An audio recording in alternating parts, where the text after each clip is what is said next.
vocês veem a aula, dá uma ali na aula, vai tirando dúvida com ele, ou ele só posta lá e fica por lá mesmo? Então, os que postam aula ou no YouTube ou no AVA, eles deixam o fórum aberto, né? Aham. Aí a gente põe no fórum e eles respondem por lá. Aí é mais fácil, né? Porque aí, tipo, você já gravou a aula, já tá lá, só tirar dúvida, né? Sim. Hum.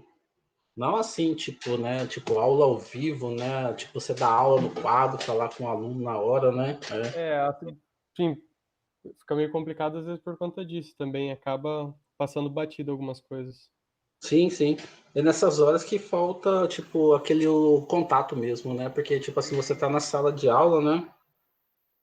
E aí, por exemplo, lá na hora, se surgir uma dúvida, você tá ali, já tira, ou então até na mesma aula online agora, né? Você vai falando uma coisa, professor, no início já tira a dúvida, dúvida de aula gravada é isso, né? Sim. Eu vou tirar a dúvida com o professor, e às vezes você acaba esquecendo, né? Uhum. E aquilo passa batido, né? Tipo, algumas vezes é uma coisa assim, tipo, um detalhe que pode fazer uma diferença depois, né? Mas, né?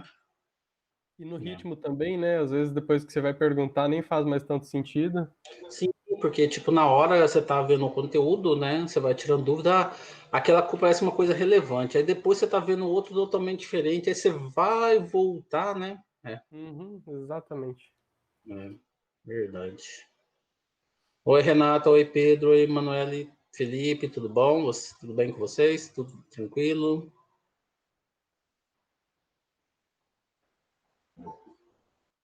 Boa tarde, Felipe, tudo bom? Estamos aqui de novo na luta, né? Vamos que vamos, né? Boa tarde, Renato. Boa tarde, Pedro. Tudo bom? Tudo bem, graças a Deus, né? A gente vai se adaptando, né? Vai se adaptando, vai levando, né? Esperar mais um pouquinho o pessoal entrar, né? Dá o tempo de 1h30 e a gente já começa, né? Teve essa quebra aí no meio do campo aí, né? A gente mal começou, depois já teve que dar um, né? Com essa parada das férias aí, vamos tentar voltar ao ritmo, né?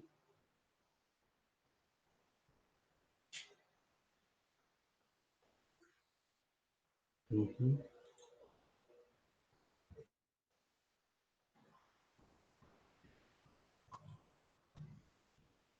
Vamos, né?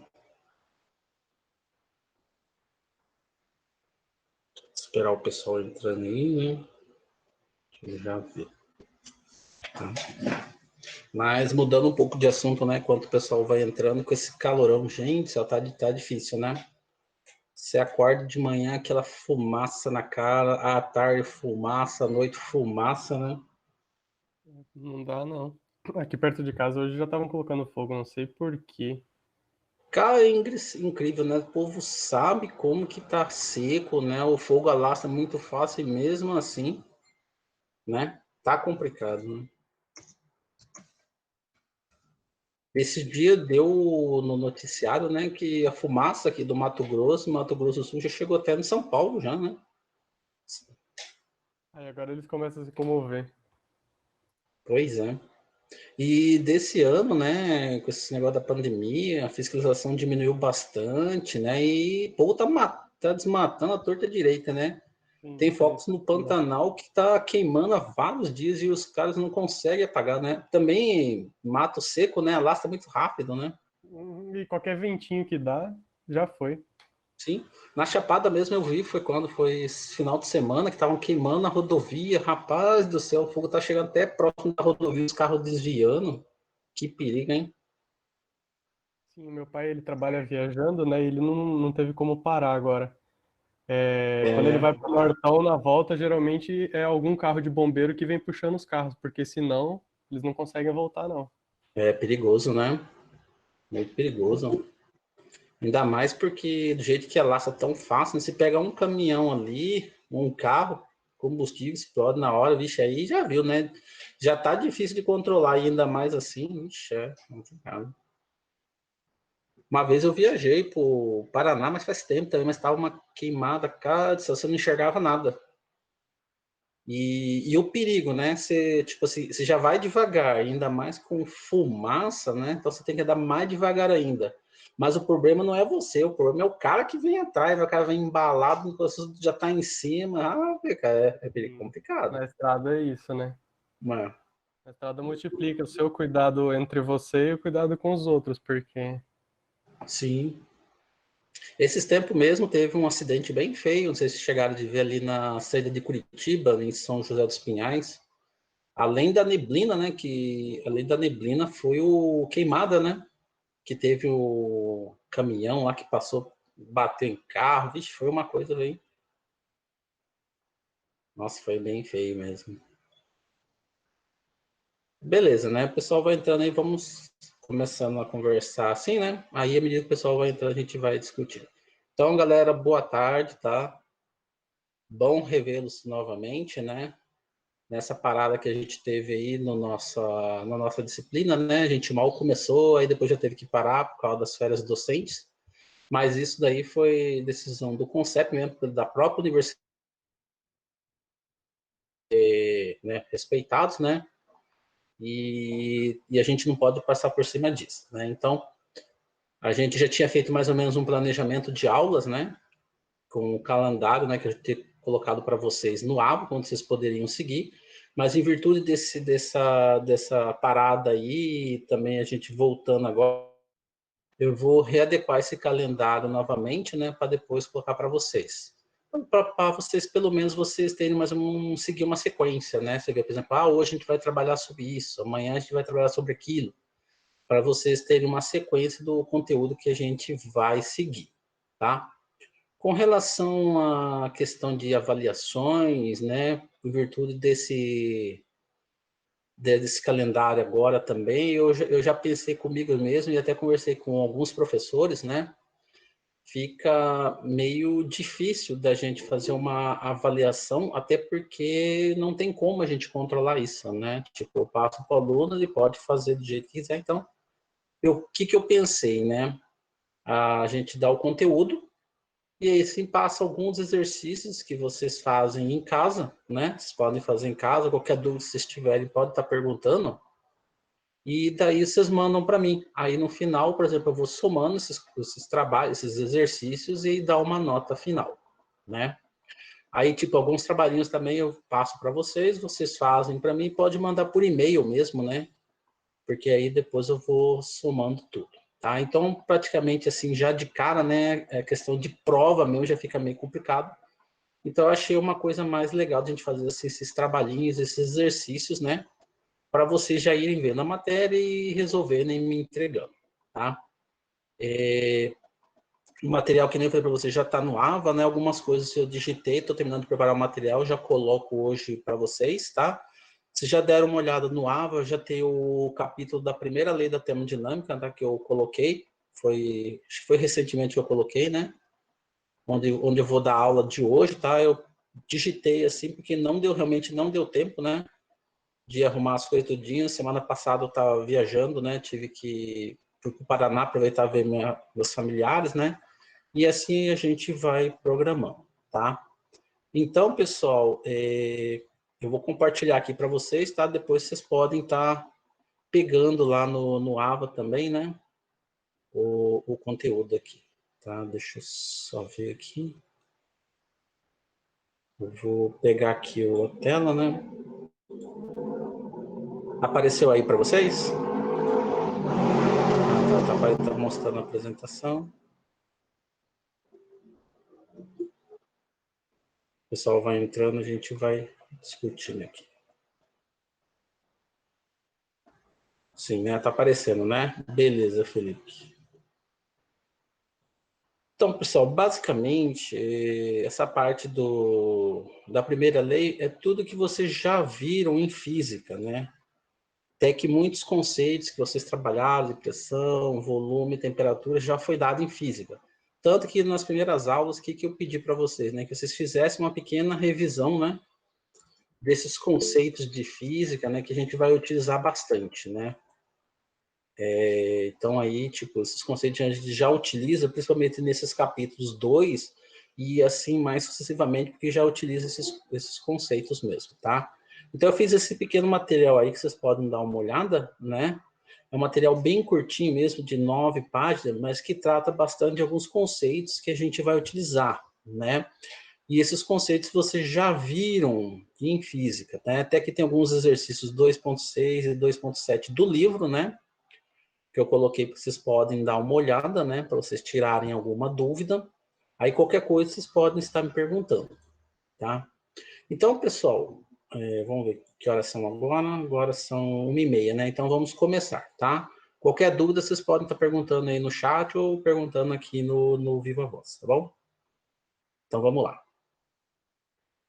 A termodinâmica, pessoal, ela é bastante interessante justamente isso, porque muitos conceitos que foram dados, né, tipo em matemática, física e até mesmo na química, a gente utiliza bastante para a nossa disciplina. Então, ela serve de base, né, para muitas disciplinas que vocês vão ver posteriormente, como fenômenos de transporte, operações unitárias, dimensionamento de equipamentos, né, e tudo mais. Então, se você tiver uma boa base de termodinâmica, né, juntamente com matemática, física e a própria química, já fica mais fácil para vocês entenderem quando vocês forem trabalhar com equipamentos específicos da engenharia química, né? Então, tudo que a gente vê, pessoal, desde as leis, desde os postulados que a gente vê em matemática, física e química, são obtidos a partir de experimentos. Geralmente, esses experimentos são práticos, né? E a partir desses dados que são levantados, né, desses experimentos, a gente determina as leis que a gente aplica, tá? Um experimento bastante importante, pessoal, é o experimento de Joule, né? Que ele foi considerado como o conceito moderno de calor, certo? E ele foi desenvolvido a partir de experimentos muito importantes realizados por Joule, tá?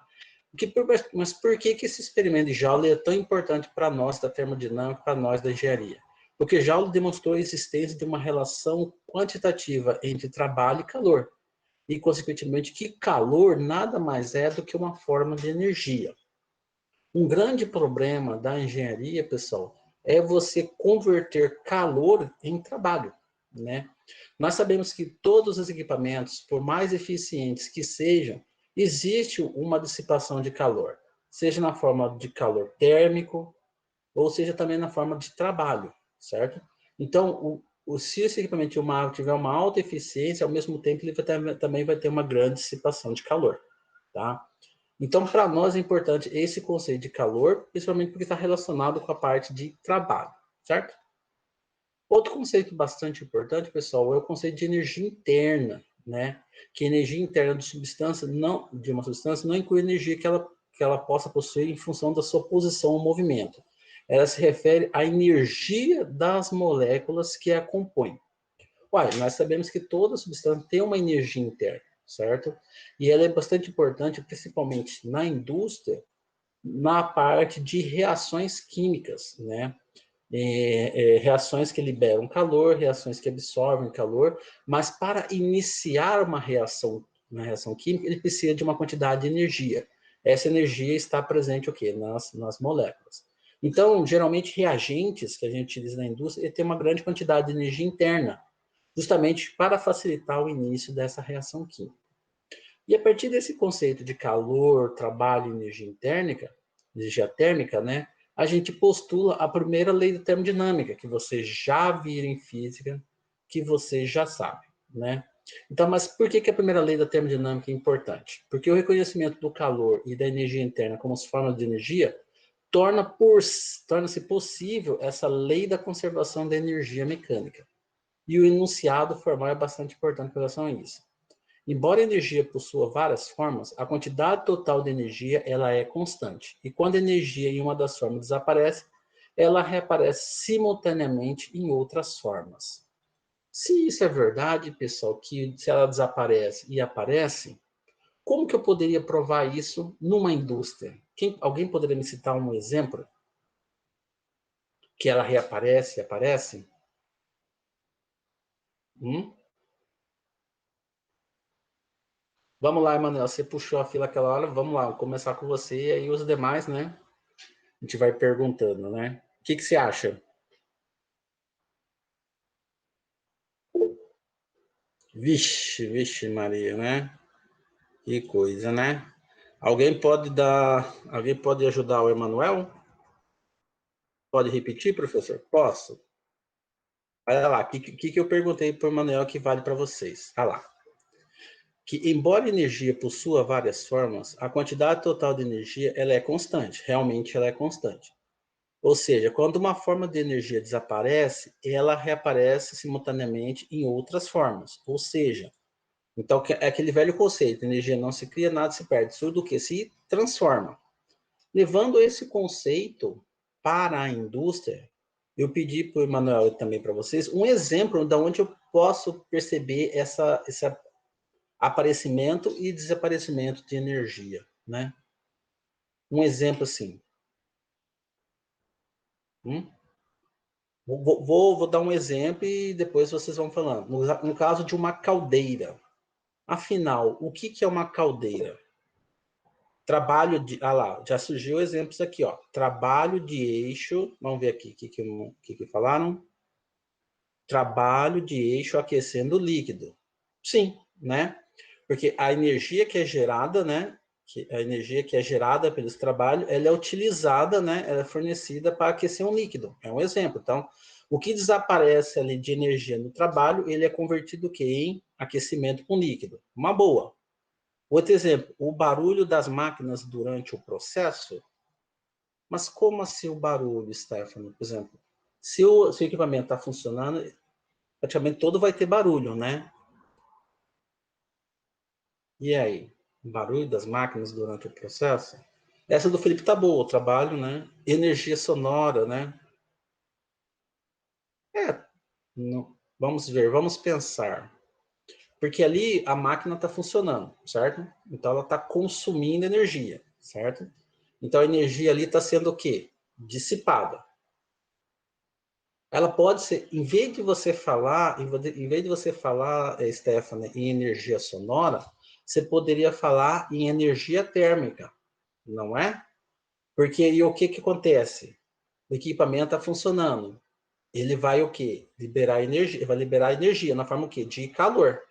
Esse calor que é liberado pelo equipamento, né, Stefan, ele tem que ser absorvido por uma outra forma. No caso ali, o quê? O ar, né, o ambiente que está ali. Então, ali no caso, a liberação da energia do equipamento é para um ambiente. Então, o ambiente está o quê? Absorvendo. Então, energia liberada, energia o quê? Absorvida na forma o quê? De calor. Entendeu? Mesmo assim, foi ótimo o seu exemplo. Alguém poderia também me dizer mais um exemplo de onde essa energia pode ser transformada? O Felipe falou uma, Stephanie falou outra. Quem poderia me falar também? Reação química, né? Outro exemplo de reação química. O que acontece na reação química, pessoal? Reagente é consumido produzindo o que? Os produtos. Então, ali o que acontece? No momento da reação, está acontecendo o quê? Uma liberação de energia. Esses reagentes estão sendo o quê? Consumidos. Essa energia, ela é transferida para quem? Para o produto, ou então para o próprio equipamento aonde está acontecendo a reação química, certo? Então, a energia dos reagentes ela é transferida para o produto ou então para o próprio equipamento onde está acontecendo a reação química. Geralmente, se for uma reação exotérmica com liberação de energia, a própria reação fornece energia, ela libera energia que é absorvida pelo equipamento. Então, aí também é outro exemplo, né? Então, se você for ver, pessoal, no geral, como um todo, existem vários exemplos assim de liberação e absorção de energia, né? Aqui o Pedro perguntou: em um procedimento de retirada das partes de trás de um aparelho eletrônico, é fornecida uma elevação de temperatura para romper a cola de vedação. Sim, vamos pensar bem, né, Pedro? Para você romper a cola, você tem que o quê? Fornecer energia, certo? Então vai ter algum equipamento que vai fornecer energia, certo? E essa energia vai ser absorvida por quem? Pela cola. Então vai acontecer o quê? Uma transferência de energia de um para o outro. E com esse aumento de temperatura, a cola o quê? Se torna o quê? Mais elástica, ela se rompe. Mas isso só acontece por quê? Porque ela absorveu energia. Então, um exemplo também de liberação, absorção de energia. né? Nesse caso, Manuel aqui, nesse caso, esses exemplos estão ligados ao reaproveitamento dessa energia, que reaparece em outras formas. Vamos ver se entende. Nesse caso, esses exemplos estão ligados ao reaproveitamento dessa energia, que reaparece. No caso é exatamente isso, porque ali a energia não está se perdendo totalmente, uma parte dela está sendo do quê? Reaproveitada. Exatamente, porque ela está, na realidade, porque ali não, tipo, uma parte é dissipada, mas também uma parte ela é o quê? Reaproveitada, ela é o quê? Absorvida. E se você fazer esse balanço matemático de tudo que sai e tudo que entra, praticamente é o quê? É quase constante, né? É claro que a gente vai ter perdas no processo, né, da energia, mas essas perdas, né, não são tão significativas assim. Por isso que fala aqui, pessoal, no capítulo 2, olha lá, ela reaparece, olha lá, a quantidade total de energia, ela é constante, ou seja, praticamente tudo que é fornecido, praticamente quase tudo é o quê? Absorvido. Então, essa quantidade total, o delta, né, dessa conta aqui, ela é o quê? Constante. É claro, isso considerando, né, pessoal, que as perdas sejam o quê? Infinitesimais, bem poucas, né? Mas dependendo do tipo de operação que a gente trabalhar em indústria, é claro que as perdas vão ser maiores, né? Mas aí depende do processo em si, né? Certo? Tranquilo? Na aplicação desta lei, pessoal, um dado processo, a esfera de influência do processo ela é dividida em duas partes. Primeira parte bastante importante para nós, pessoal, é o conceito de sistema e o conceito de vizinhança. A região na qual o processo ocorre é separada e considera o sistema. E tudo que interage com o sistema é sua vizinhança. Então, se a gente for pegar de um modo bem simples, de um modo bem resumido, para a gente entender, sistema nada mais é do que a parte do universo que a gente está estudando. É aquilo que é do nosso interesse. Imagine, essa esfera aqui é o meu sistema.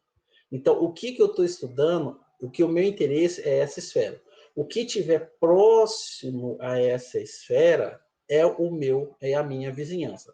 Mas só que notem, pessoal, que entre o sistema e a vizinhança precisa ter uma separação. Porque se não tiver essa separação, o sistema juntamente junta com a vizinhança e você não vai saber identificar quem que é um, quem que é outro. Nesse caso, o que separa o sistema da vizinhança é a fronteira, que nada mais é do que uma própria superfície, né?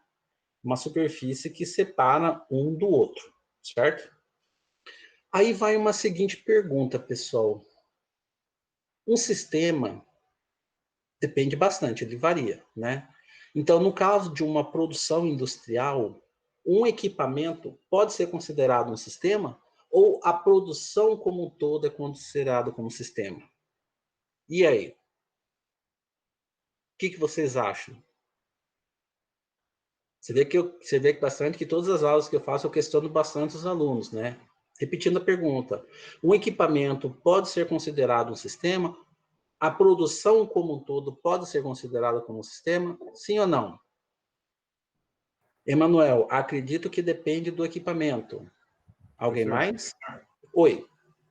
eu acho que depende, é que nem o Manuel falou, acho que depende do equipamento. Por exemplo, se for um pistão que está erguendo e subindo com trabalho, se você estudar aquele equipamento, ele vai ser um sistema, mas se você considerar a produção de um produto, talvez pode ser um sistema também, dentro de uma cadeia, talvez.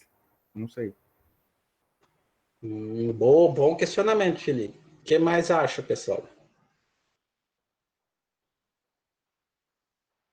Hein? Que mais alguém? Mais alguma opinião? Então vamos lá, né, pessoal? Então, o conceito acredito que sim, né, Pedro? Então vamos lá. A escolha de referência pode ser arbitrária. Boa, Muri, muito boa. Pode ser arbitrária, porque eu posso, tipo, praticamente escolher o que eu quiser, né? Que nem o Felipe falou, eu posso escolher um equipamento, né, Manuel? Também, né, Ana? Ou também eu posso escolher o processo como um todo. Então, a escolha do sistema, né, só realçando o que o Felipe e o Manuel falou, ela pode ser arbitrária, eu posso escolher. O que vai decidir o fato de eu escolher um equipamento ou um sistema? O que vai levar em consideração vai ser o tipo de cálculo que eu vou utilizar. Agora imagine um sistema, um equipamento num processo industrial. Se o meu interesse for estudar esse equipamento em si, estudar as influências que ele sofre do processo industrial, nesse caso, a escolha do equipamento ela é relevante. Então, nesse caso, o equipamento é o meu sistema. Agora, se eu quiser estudar as interações que acontecem sobre o processo industrial como um todo, aí eu escolho o processo industrial como um todo como sendo o que? O meu sistema. Então, o sistema é a parte que eu estou estudando, é a parte que eu tenho o quê? Interesse, certo? Então, só ressaltando o que o pessoal falou, depende do equipamento? Depende. Mas também depende o quê? Do meu referencial. Por exemplo, se eu quero estudar, por exemplo, uma caldeira. Então, a minha caldeira ali, no caso, é o meu sistema, é o meu objeto de estudo. Agora, se eu quiser estudar com o processo como um todo, aí o processo é como um todo. Aí aproveitando esse gancho da pergunta, e eu faço uma outra pergunta para vocês. Se eu tenho um sistema e eu tenho uma vizinhança, o que pode ser a minha fronteira, então? Vamos lá, Felipe, aproveitando que você perguntou. Por exemplo, vamos pegar o caso de um equipamento, certo? De uma caldeira, do meu processo industrial como um todo. O que é a fronteira? O que separa a caldeira do meu processo industrial? O que eu poderia utilizar ele como sendo uma fronteira? A parede? Poderia ser, né? Poderia ser, né? O ar? Ótimo, Felipe. Também poderia ser o ar, né? A gente poderia utilizar o ar, a massa de ar que está próximo do equipamento, como sendo o quê? A fronteira, né? Entre o equipamento e o próprio processo industrial. A parede, no caso aí, né, Júnior, seria o material, exatamente aqui, a Stephanie acabou de falar. O material da própria caldeira, essa parte externa da caldeira é justamente o que separa, né? Poderia ser também. O espaço livre entre o equipamento. Como assim espaço livre, Ana? Só se estiver, tipo, um pouco mais afastado? Vamos pensar espaço livre entre o equipamento. É, porque geralmente esses equipamentos não estão tão próximos assim, né? Até porque, geralmente, no caso de uma caldeira, vai liberar uma grande quantidade de calor, né, Ana? Então, necessariamente, não vai estar próximo de outros equipamentos. Então, se você for considerar esse espaço que você falou, poderia ser, né? Essa distância, né, de um equipamento da caldeira com os demais. Poderia ser também. Então, vocês perceberam de uma coisa, pessoal? Ao mesmo tempo que eu posso escolher o sistema, eu escolho a vizinhança e também eu escolho a fronteira. Então, são conceitos que não estão o quê? Engessados, entendeu? É a mesma coisa que eu chegar aqui. É isso e pronto, morreu o assunto. Não, não é. Ao mesmo tempo que eu vario o sistema, também posso variar também a parede, e, consequentemente, eu posso variar a vizinhança. Isso é bom porque, às vezes, dá uma certa liberdade para nós, engenheiros, na parte de cálculo. Quando você trabalha com uma coisa muito engessada, dependendo do caso, você trabalha com cálculos muito complicados. E, às vezes, você não precisa realizar tantos cálculos complicados, sendo que você pode fazer uma pequena mudança. Por exemplo, na fronteira ali, já facilita bastante o tratamento matemático, né? Então, nesse ponto, nós, engenheiros, a gente tem uma certa flexibilidade, né, para a gente trabalhar com relação a isso, certo? Aí, pessoal, gostei mesmo da participação de vocês. Participem mesmo, é assim mesmo, a gente vai participando, vai tirando dúvidas, tá? Então, vamos ver aqui, continuando, tá? Então, esses conceitos de sistema, vizinhança e fronteira, a gente já falou, né? Já especificou tudo, né? E a gente sabe o seguinte, que para qualquer processo, pessoal, a primeira lei tem uma exigência, que é a variação da energia do sistema, mais a variação da energia da vizinhança tem que ser igual a zero. Ou seja, a variação dos dois do sistema de vizinhança tem que ser igual a zero. Mas por que ela tem que ser igual a zero? O que me faz justificar, pessoal, que isso daqui tem que ser igual a zero? Por quê?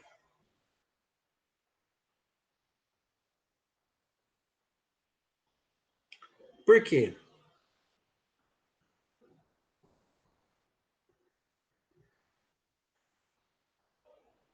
Por que que isso?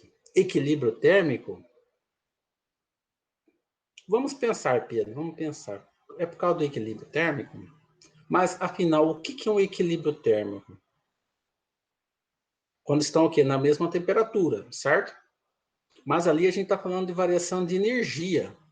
Mas é só energia térmica, pessoal, que está aqui? Não necessariamente, né? Não é só energia térmica. Se, por exemplo, tiver, por exemplo, material ali andando no interior do sistema, então a gente tem também o quê? Energia cinética, não é? Se também tem energia cinética, se esse equipamento tiver um pouco a altura ali, por exemplo, do solo, né? Se for, por exemplo, um vaporizador que está bem alto, né? Dependendo do caso, então nós também temos o quê? Energia o quê? Potencial. Então, além da energia térmica, nós podemos ter também o quê? Energia cinética e também o quê? Energia potencial.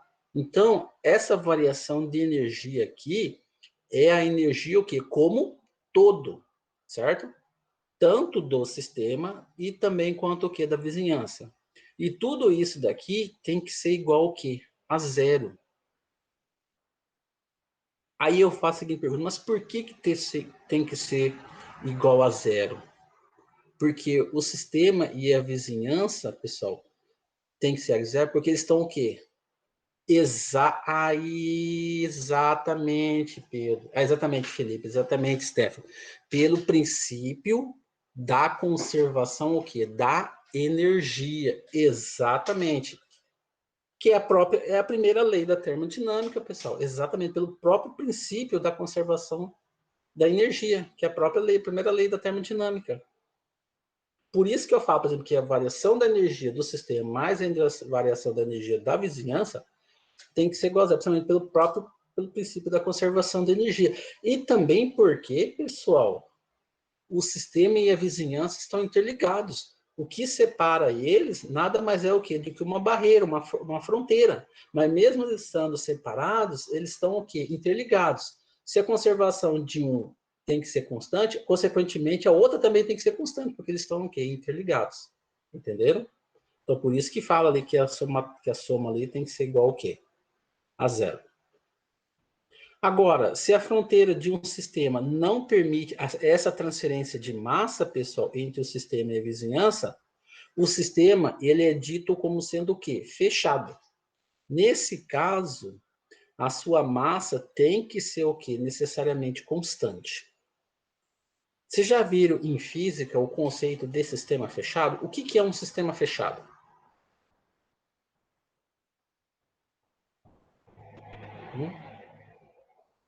O que é um sistema fechado? Como o próprio nome fala ali, ele é fechadinho, que não existe perda de energia. Sim, no caso não vai ter, né, transferência ali, não há troca de energia com a fronteira, exatamente, né? Então, tipo assim, ele está fechado, praticamente ele está o quê? Isolado. Então, se ele vai estar isolado, né? Então, não vai ter nem, além, exatamente, uma boa, Master, além da energia que não vai ser trocada, não vai ter o quê? Transferência de massa, muito menos o quê, pessoal? Realização o quê? De trabalho. Então, esse conceito de sistema fechado é que nem o Moacir falou, muito bom. Não há transferência de massa, não há transferência de calor e também o quê? Não há o quê? Realização o quê? De transferência o quê? De trabalho. Então aí o que acontece? Permanece as propriedades ali do sistema fechado permanecem o quê? Constantes, certo?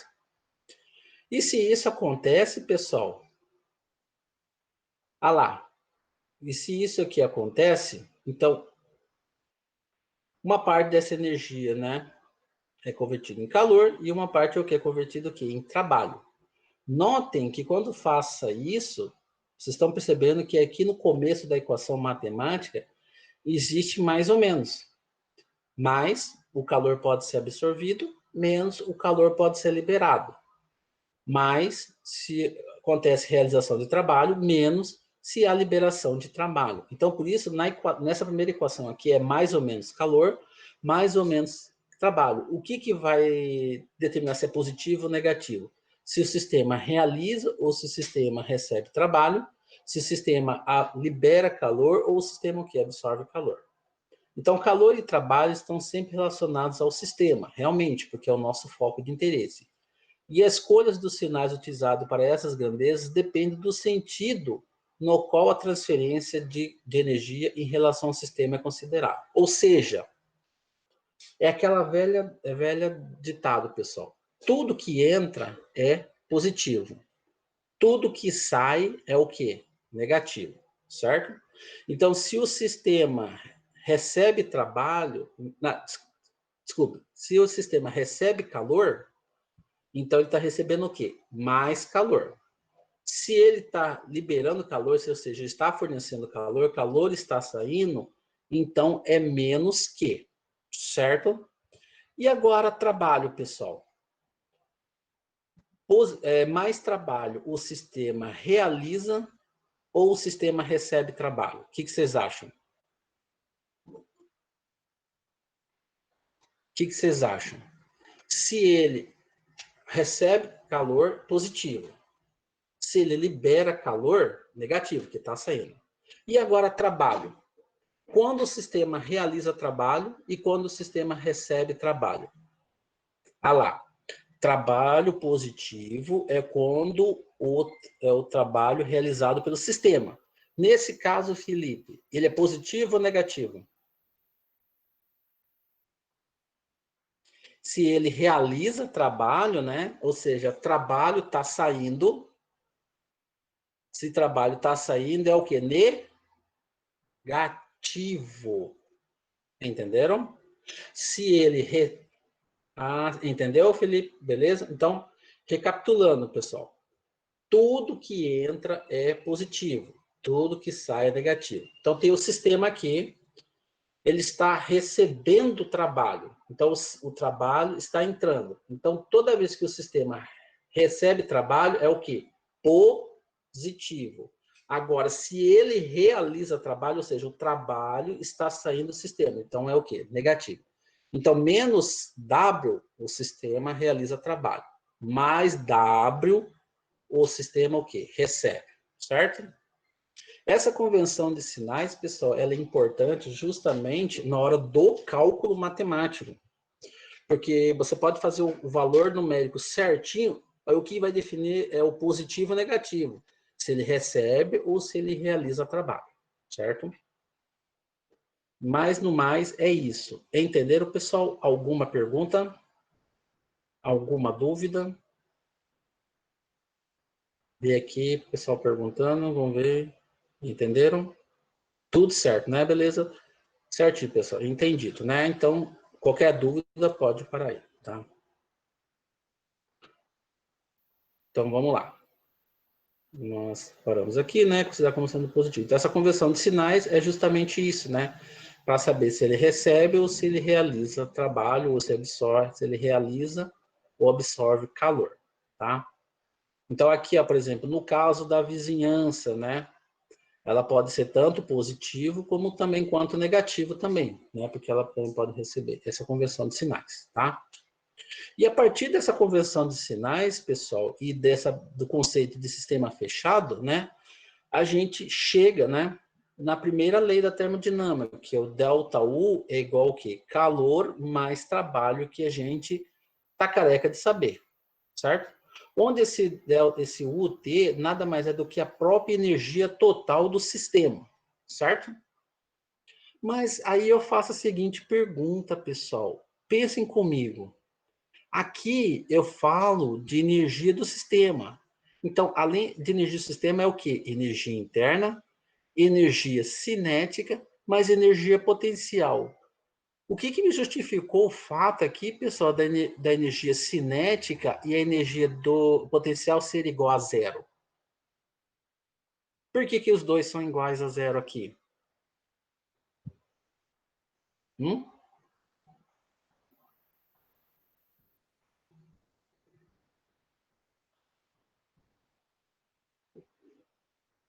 Entenderam? Porque, olha só, energia do sistema, calor mais trabalho. Ótimo, mas essa energia que eu falei anteriormente é energia interna, mais energia cinética, mais energia potencial. E aqui na fórmula matemática, né, Felipe, né, parece o delta U só. E onde que está a energia cinética e energia potencial? Por que elas foram zeradas aqui? Ótimo, muito boa, Moacir, porque o sistema ele é o quê? Fechado.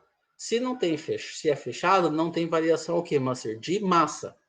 Energia cinética, mv ao quadrado sobre 2. Se a massa igual a zero, não tem variação, energia cinética igual a zero. Energia potencial, mgh. Se não tem variação de massa, a massa ali é o quê? Zero. Então, o quê? Não tem energia o quê? Potencial. Então, pelo fato de eu trabalhar com o conceito de sistema fechado, eu cancelo energia cinética, energia potencial, ficou simplesmente o quê? A energia interna. Então, ΔU igual calor mais trabalho. Reescrevendo na fórmula diferencial, DU igual ao quê? DQ mais trabalho. Certo, pessoal? Tranquilo? Tranquilo? Vamos lá, pergunta aqui do Pedro. Por que não entendi o conceito de sistema fechado com a variação de massa? Vamos lá, Pedro, tirando a dúvida sua. No sistema fechado, praticamente o sistema está o quê? Isolado. Então, ele não vai sofrer influência, né, das variações do quê? Da vizinhança. Então, se ele está fechado ali, isolado, não tem como ele trocar massa com a vizinhança. Então, a massa ali vai ser o quê? Constante, certo? Do mesmo modo ali também, se está isolado, não vai trocar temperatura com a vizinhança. Então, a temperatura vai estar ali o quê? Constante. Então, esse fato de não ter variação da massa, né? Certo? O fato de não ter variação da massa, a sua energia cinética vai ser igual a zero também, porque o que é energia cinética? mv ao quadrado sobre 2. Se a massa é constante, cancela, não tem energia cinética. Também porque ele está ali dentro, ele está isolado, não tem se locomover ali. E também energia potencial, mgh. Se a massa é igual a zero, não tem variação da massa, desculpe, não tem variação da massa, então aquela massa ali praticamente igual ao quê? Zero. Então, também não tem energia potencial. A única coisa que vai ter ali é o quê?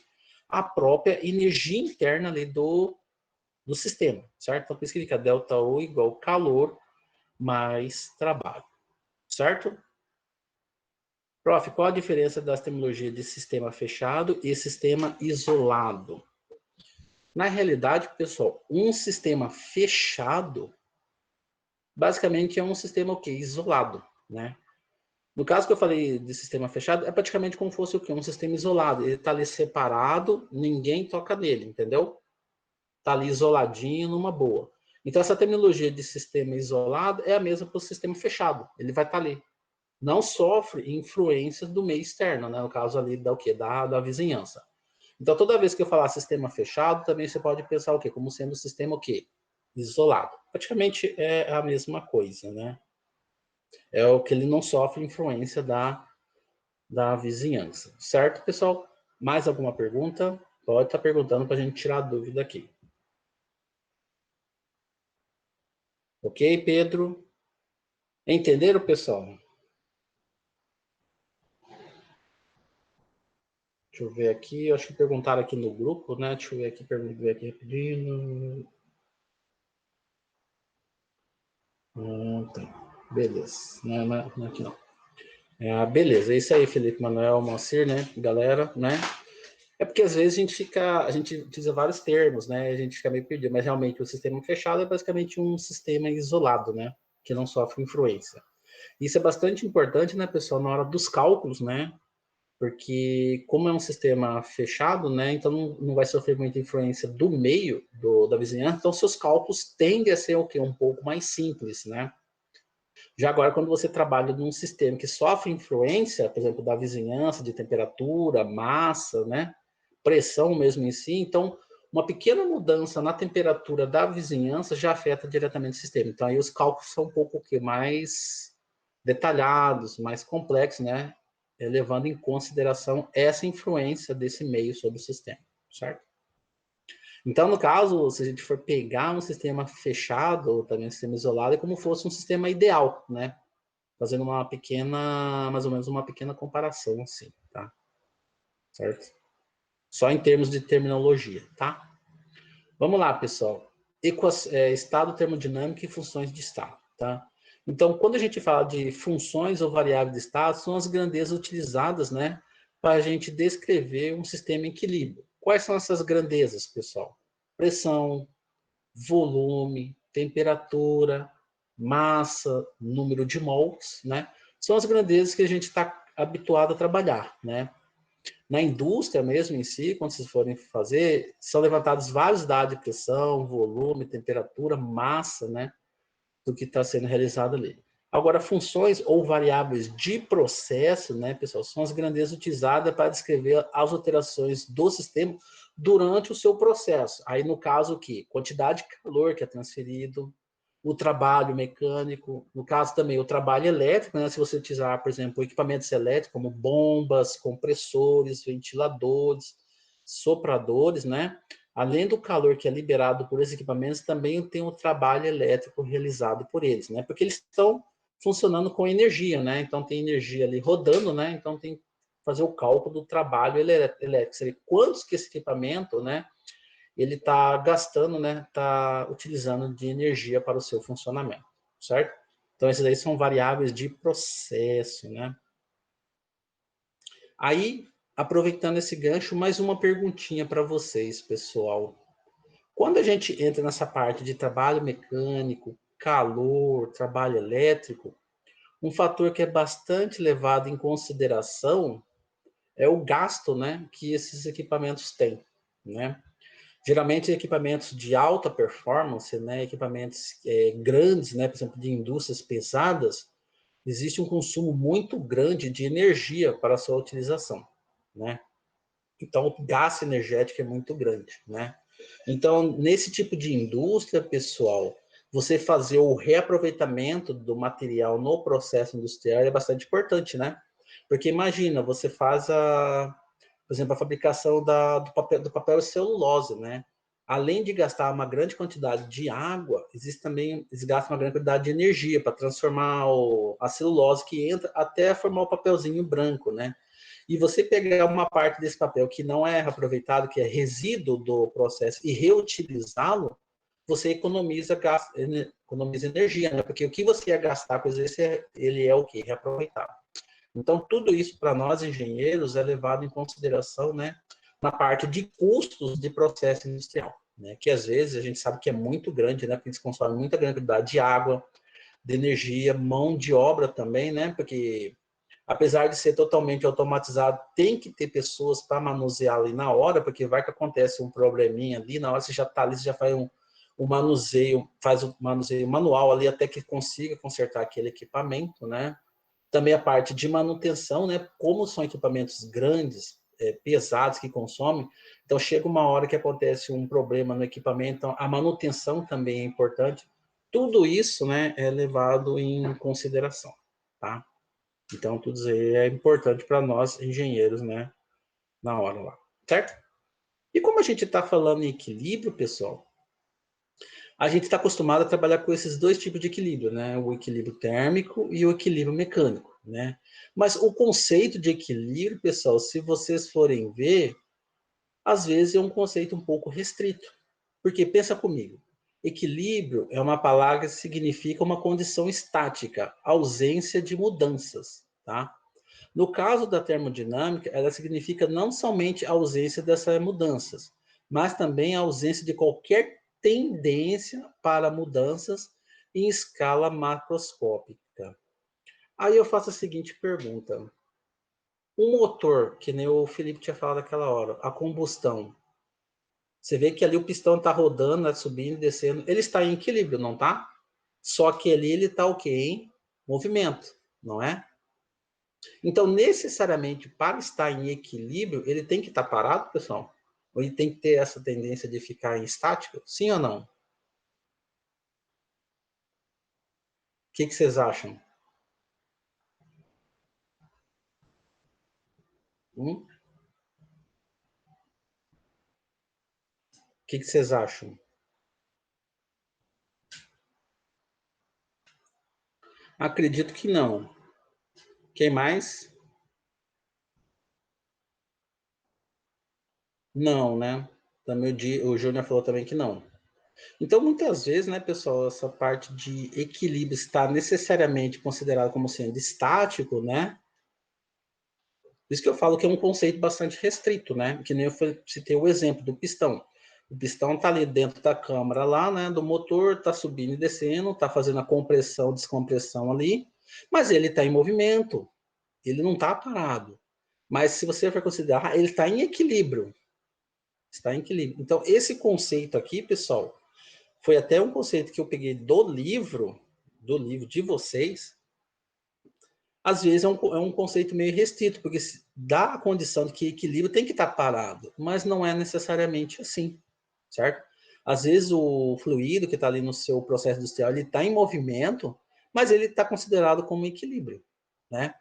Então, esse conceito restrito, muitas vezes, a gente pode pegar uma peça na gente, né, com relação a isso. Já com relação a equilíbrio, pessoal, tem dois tipos que a gente trabalha bastante na indústria química: o equilíbrio térmico, quando não há variação de temperatura, e também o equilíbrio mecânico, quando não há o quê? Variação de pressão. Aí eu faço a seguinte pergunta, pessoal. Mecânico vem ideia o quê? De trabalho. Por que eu não poderia falar ali que não há variação de trabalho? Por que é variação de pressão? Entenderam? Térmico, como o próprio nome fala, térmico, temperatura. Então, não há variação aqui de temperatura.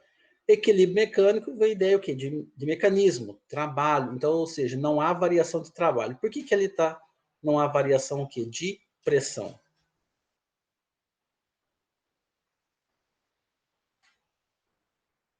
E aí? Outro questionamento, né? O que vocês acham?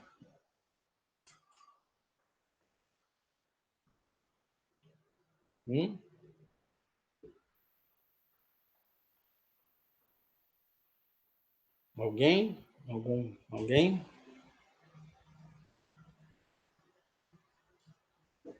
Sim? Não? E aí, o que vocês acham?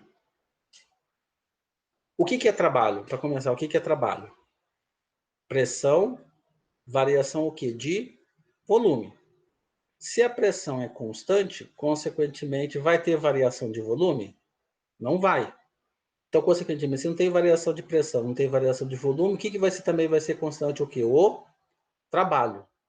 Como o trabalho ele tem uma ligação direta com a pressão, certo? Então, ou seja, se a pressão não há variação de pressão, consequentemente não há variação o quê? De trabalho. Então, por isso que o equilíbrio mecânico a gente poderia ser considerado assim, como o que não há variação o quê? Da pressão. Certo? Alguma pergunta, pessoal?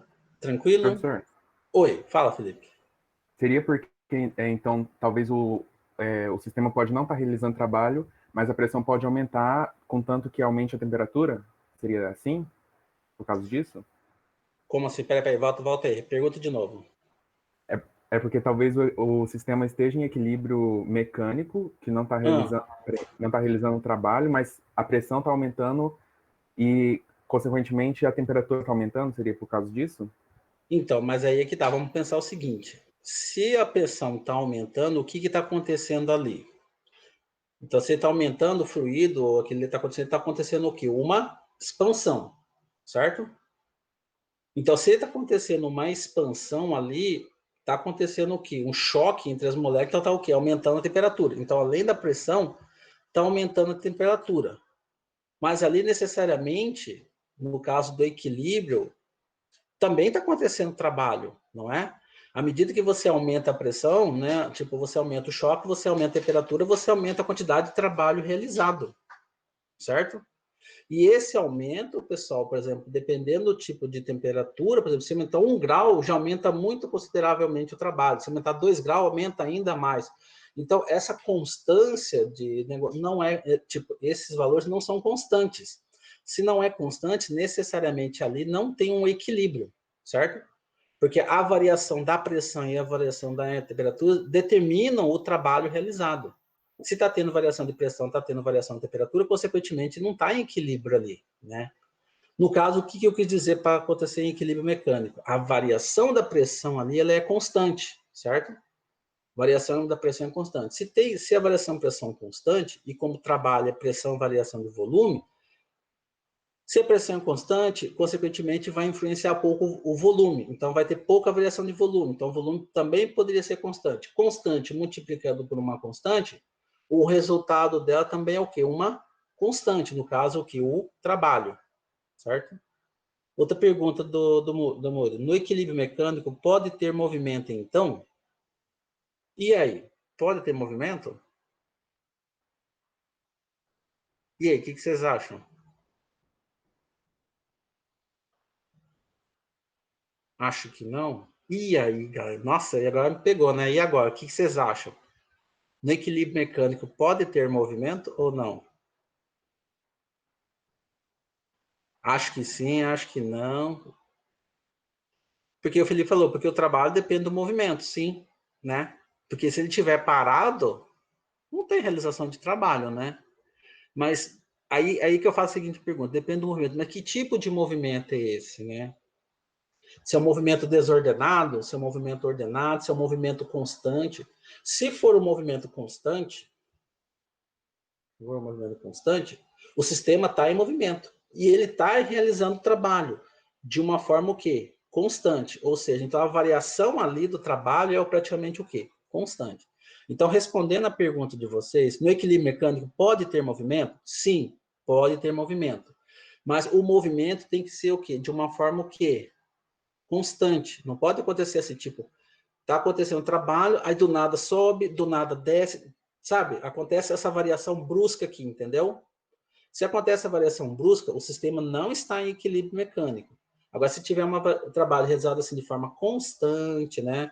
O que aumenta de pressão, você diminui em volume, né? De uma coisa compensa a outra sendo constante, aí ele está em equilíbrio mecânico, certo? Então, respondendo a pergunta, pode estar em movimento, mas depende do tipo de movimento, certo? Uma coisa interessante, pessoal, na indústria, quando vocês forem trabalhar no processo industrial, pessoal, quando vocês tiverem essa parte de equipamentos, percebam, dá uma olhada nesse equipamento, está trabalhando de forma uniforme, certo? O que acontece, por exemplo, vamos pegar um exemplo de uma própria caldeira mesmo, certo? Como a gente já citou o exemplo. A quantidade de calor que está entrando, né? A quantidade que está saindo. Então, a quantidade é constante, ou seja, então aquele cálculo que você faz é constante. A partir do momento que tem uma oscilação, na entrada, consequentemente vai ter um pico, vai ter um pico que sobe, um pico que desce, consequentemente, isso vai influenciar na saída também. Então, consequentemente, o equipamento em si não vai estar em equilíbrio por causa dessa oscilação, certo? Então, na indústria, quando você estiver trabalhando, fique olhando se vê, repare se o equipamento está funcionando assim normalmente, a quantidade que está entrando está praticamente constante, a quantidade que está saindo é constante, então não está tendo essa variação, esse pico de oscilação, então ali no caso o equipamento pode estar considerado como sendo em equilíbrio mecânico, certo? Outra pergunta aqui do Felipe, professor, você falou de mudando a pressão, muda também o volume, mas nesse caso já não existe mais o equilíbrio mecânico.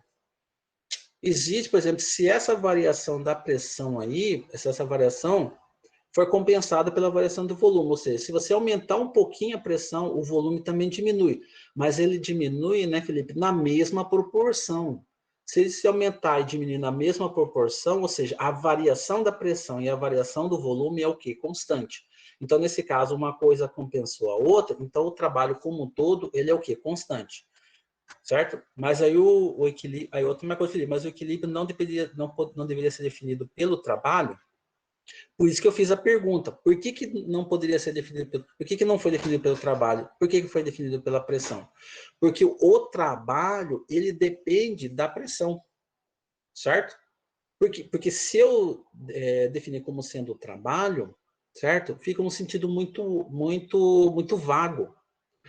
O que vai definir ali, no caso, é a influência da pressão, que consequentemente influencia o volume, que consequentemente influencia o que? O trabalho. Ou seja, uma coisa vai puxando a outra. Agora, se eu definir em função do trabalho, fica uma coisa muito vaga, entendeu? Então, se eu definir a pressão um parâmetro importante, eu defino os demais. Por isso que é dado em função da pressão e não em função do trabalho. Certo? Mais alguma pergunta, pessoal?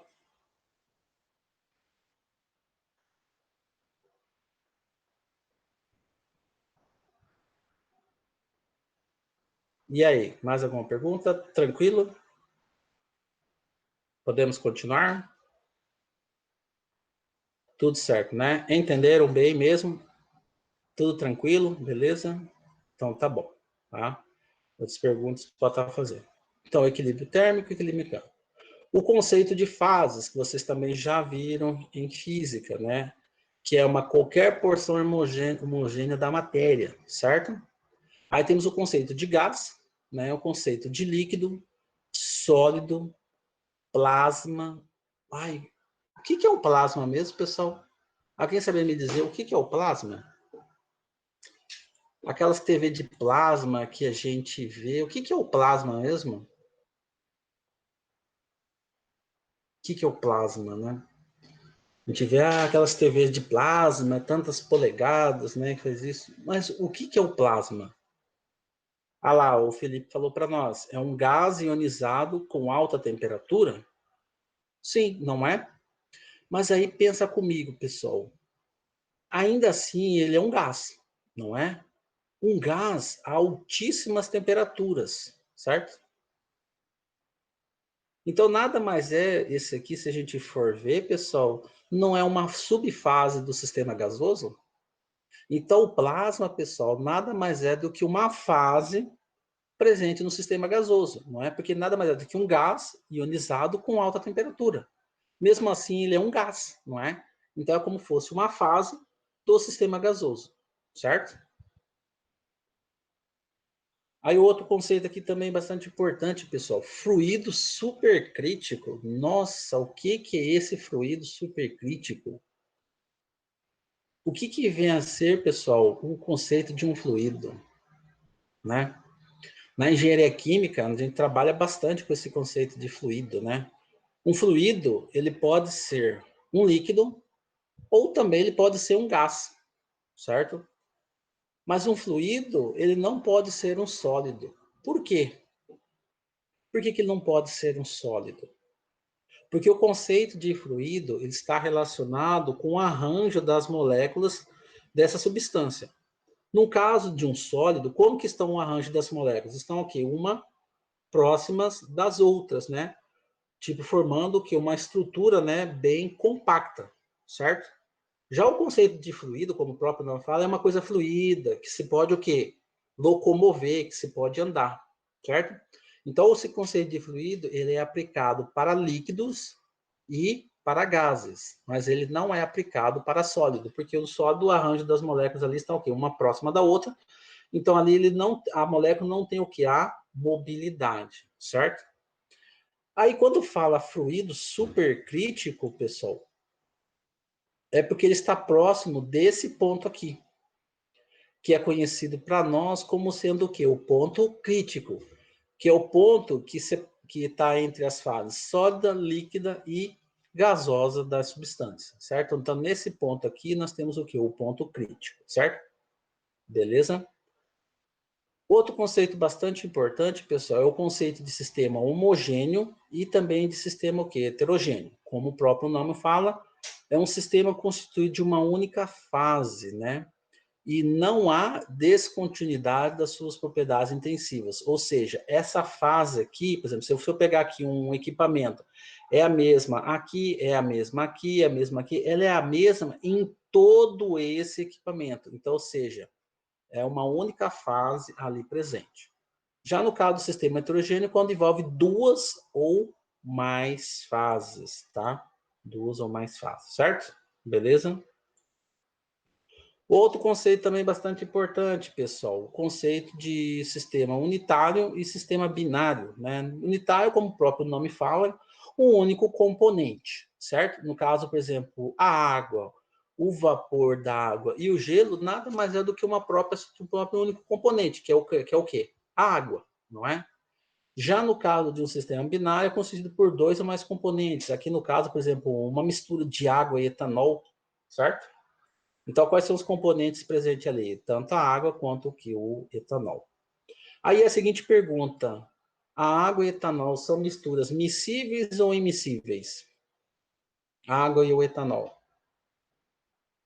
Mistura miscível ou immiscível?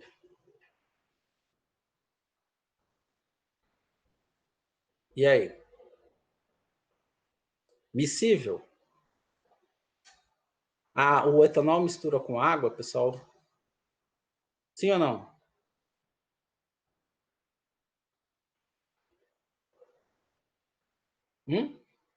Pergunta simples, né? Mistura ou não mistura? Sim, mistura, né? Então, se mistura miscível. E aí eu faço a seguinte pergunta. Já que eles são miscíveis, qual que é a propriedade que façam que justifica o fato deles serem miscíveis? Porque se vocês forem ver, pessoal, o outro exemplo, a gasolina e a água, eles não se misturam, né? Mas a gasolina também, que nem o álcool, é um combustível. Mas por que, que um é miscível e o outro é immiscível? O que justifica esse fato?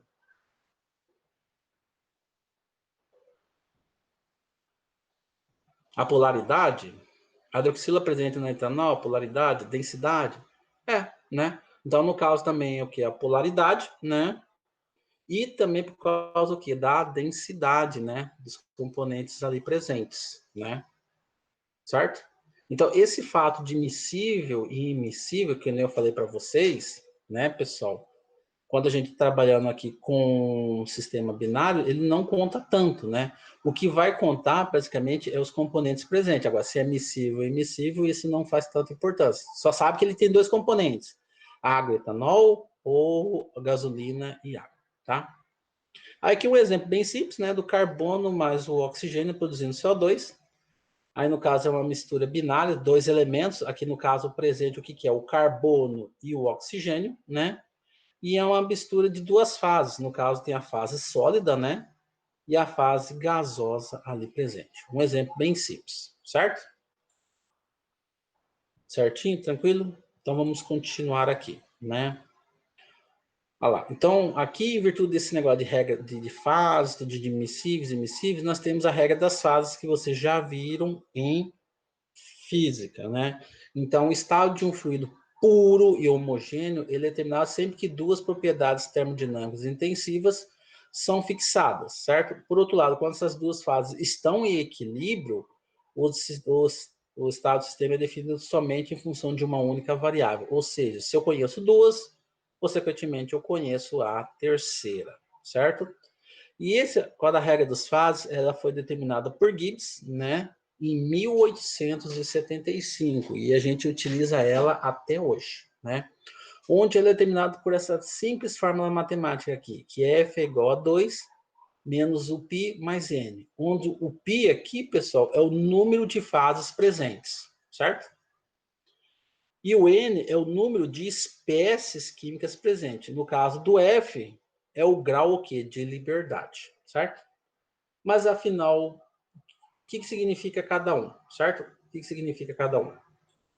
No caso, por exemplo, do π, tipo a quantidade de fases presente, o n é o número de espécies, é o grau de liberdade, ou seja, ele pode, quando fala em grau de liberdade de uma substância, pessoal, ele pode estar nessa fase sólida, pode estar nessa fase líquida ou na fase gasosa, ou ele pode estar nessa intermediária aqui, entre um e o outro, ou então nesse ponto triplo aqui também, entre os 3 existentes, certo? Vale ressaltar, pessoal, que esse diagrama aqui é para uma única substância, certo? Se for uma mistura, por exemplo, de etanol e água, esse gráfico aqui vai mudar drasticamente, né? Porque aqui está em função de uma única substância. Quando for em função de 2, esse gráfico pode ser assim, ou pode ser uma reta, depende da densidade ou da polaridade da substância que a gente está trabalhando, certo? Então, aproveitar que a gente está aqui, pessoal, vamos fazer esse pequeno exercício aqui rapidinho, tá? Eu sei que vocês têm acesso aí, mas vamos tentar fazer sem olhar, tá? Ah lá. Então, eu quero saber de vocês quantos graus de liberdade tem cada um desses sistemas. Primeiramente, água líquida em equilíbrio com seu vapor, certo? Então, se eu quero determinar o grau de liberdade, pessoal, eu quero determinar o valor de F, certo? Vamos lá, galera. Quantas fases eu tenho aqui, pessoal? Da água líquida mais seu vapor. Quantas fases?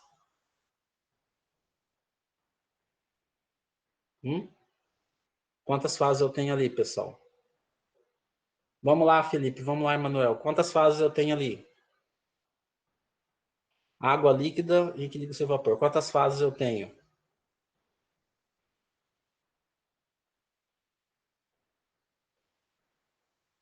O que vocês acham? Duas, né? Stephanie, duas. Quais são essas fases presentes ali, pessoal? Fase líquida e fase o quê? De vapor, certo? Então, o π aqui é igual a 2. Quantas espécies químicas eu tenho aqui presente, pessoal?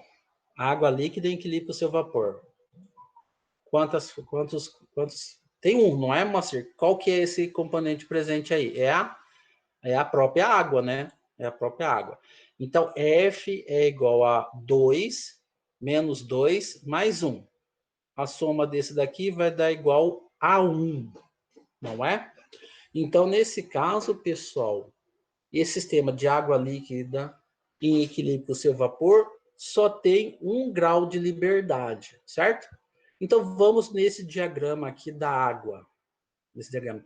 Aonde que eu encontro esse sistema aí? Que é lá, água líquida em equilíbrio com o seu vapor. Então, aqui está o líquido em equilíbrio com o seu vapor. Então, se você for ver, ele tem 1 grau de liberdade. Então, ele pode estar aqui, ele pode estar aqui, ele pode estar aqui, ele pode estar aqui. Ou seja, ele pode estar em qualquer ponto dessa linha, certo? Que separa a fase líquida da fase gasosa. Então, se ele tem 1 grau de liberdade, ele pode tanto grau de liberdade assim, de cima para baixo, da direita para a esquerda, entenderam? 1 grau de liberdade, 2 graus de liberdade. Se ele está entre o líquido e gasoso, ele só está o quê? Só entre a linha aqui. Então, ele pode estar ao longo dessa linha. Entenderam? Nesse mesmo gráfico aqui, pessoal, vamos pegar um exemplo. Se ele tiver 2 graus de liberdade, onde que ele pode estar aqui, pessoal? Vamos supor. 2 graus de liberdade, ele pode estar aqui nessa fase sólida, na fase líquida, na fase gasosa. Por que que eu falo isso? Porque se ele tiver 2 graus de liberdade, por exemplo, aqui nesse ponto sólido, ele pode locomover-se tanto na horizontal quanto que na vertical. Então, aqui eu tenho 1 grau de liberdade, 2 graus de liberdade. Se ele tiver aqui, ele pode locomover tanto na horizontal quanto na vertical. Então, 1 grau de liberdade, 2 graus de liberdade. O mesmo aqui, 1 grau de liberdade, 2 graus de liberdade. Entenderam? Aí eu faço a seguinte pergunta para vocês. Se isso de grau de liberdade é isso, quantos graus de liberdade eu tenho no ponto... aqui não é ponto crítico não, tá, pessoal? Aqui é ponto triplo, tá? Desculpa, aqui é ponto triplo, tá? Onde coexiste o que? As 3 fases, não é ponto crítico não, tá? Desculpa, aqui está um erro digitado, que é o ponto triplo, tá? Que está entre a fase sólida, a fase líquida e a fase gasosa. Nesse ponto triplo, quantos graus de liberdade eu tenho? Responda aí para mim, quantos graus de liberdade eu tenho?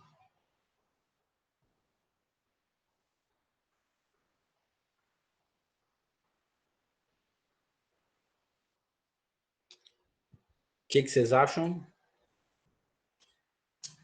Quantos graus de liberdade eu tenho no ponto triplo, pessoal? Uma? Duas? E aí, o que vocês acham? No ponto triplo, onde existem as fases sólida, líquida e gasosa, quantos graus de liberdade eu tenho? Dou-lhe uma, 3? Vamos lá, mais alguém respondendo aí, pessoal? Vamos lá, Carol. Quantos graus de liberdade? Bianca, 0. Júnior, 0. Não tem? Não, claro que tem. Tem grau de liberdade, né, Stephanie? Felipe, 0. E aí? 0, 1, 2, 3. Vamos analisar lá, então? Vamos ver quem que acertou? Então, vamos lá. Se tiver aqui, pessoal, nessa área aqui, ele tem 2 graus. Por quê? Ele pode ir tanto na horizontal quanto que na vertical. 1 grau, 2 graus. Mesmo vale para cá, mesmo vale para cá. Se ele tiver ao longo dessa linha, pessoal, que nem eu falei, em equilíbrio do líquido com o gasoso, então ele só está ao longo dessa linha. Então ele só pode locomover ao longo dessa linha. Então eu só tenho o quê? 1 grau de liberdade. No ponto triplo, se ele mover para cá, já deixa de ser ponto triplo, já passa a ser o quê? Estado sólido. Se ele mover um pouquinho para cá, já deixa de sair do ponto triplo, já passa a ser o quê? Estado gasoso. Se ele te mover um pouquinho para cá, já deixa de sair do ponto triplo, já passa a ser o quê? Líquido. Se ele mover para cá, já passa a ser sólido. Ou seja, então ele não pode mover tanto na vertical quanto o quê? Na horizontal. Então, os graus de liberdade no ponto triplo é igual a 0. Por quê? Porque ele é um ponto. Se ele subir ou ele descer, ele já deixa de ser um ponto triplo. E se for para a direita ou para a esquerda, deixa de ser. Então, no ponto triplo, ele tem o quê? 0 grau de liberdade. Tá? Não é que ele não tem, Steph. O F é igual que a 0. Tipo, não é que não tem. Ele tem, mas é igual a 0. Né? Entenderam? Certo, pessoal? Alguma pergunta aí? Tá? Então, isso daqui é com relação à regra das fases. Aí eu faço a seguinte pergunta, pessoal, mas por que que isso daqui, pessoal, ele é importante para nós? Por que que esses graus de liberdade ele é importante para nós? Por quê? Porque imaginem, você está trabalhando num equipamento, certo? Está acontecendo uma reação química ali, certo? E essa reação ali está totalmente na fase líquida, certo? Você projetou aquele equipamento para que aconteça ali uma reação em que todos, por exemplo, os reagentes e os produtos que estão sendo formados estão na fase líquida. Vamos supor que, por um acaso, acontece uma vaporização e um desses componentes ele passe para a fase gasosa. Aí o que acontece? Na fase gasosa, o que acontece? O grau de agitação aumenta, tipo, ele se expande, né? A distância entre as moléculas aumenta. Imagina se você projetou um equipamento para trabalhar na fase líquida e um ali porventura se vaporiza. A pressão que vai acontecer ali vai aumentar muito. E se você não projetou esse equipamento para suportar essa pressão, a tendência é que aconteça o quê? Um vazamento, consequentemente, o quê? Um acidente, certo? Então, essa parte de regra das fases, esse negócio de você trabalhar com grau de liberdade, é justamente isso. Você ter uma certa segurança, certo? Quando você estiver trabalhando com equipamento, um processo industrial, certo? Porque aí você vai prever se ele vai continuar na fase líquida ou se vai mudar para a fase gasosa. Se ele for mudar para a fase gasosa, você já faz um projeto do equipamento já esperando que aconteça uma vaporização deste. Então, aí, quando acontecer, você não é pego de surpresa, consequentemente, você evita, né, a tendência de aconteça o quê? Um acidente, né? Então, é bastante importante isso para a gente prever, né? Porque o engenheiro, pessoal, ele trabalha com previsões, ele prevê o que acontece, mas às vezes o que a gente espera não acontece, então você tem que tomar um certo cuidado com relação a isso, tá? Beleza? Então vamos terminar essa parte aqui hoje, né? Desses aqui, e na sexta-feira a gente continua, tá? Com relação a isso aí. Então, beleza? Então, primeiro exemplo, beleza, né? 1 grau de liberdade. Oh, já até coloquei aqui. Outro exemplo, pessoal. Letra B. Água líquida em equilíbrio com uma mistura, olha só, de vapor d'água e nitrogênio. Vamos lá, galera. Quantas espécies químicas eu tenho presente aqui? Quantas são e quais são?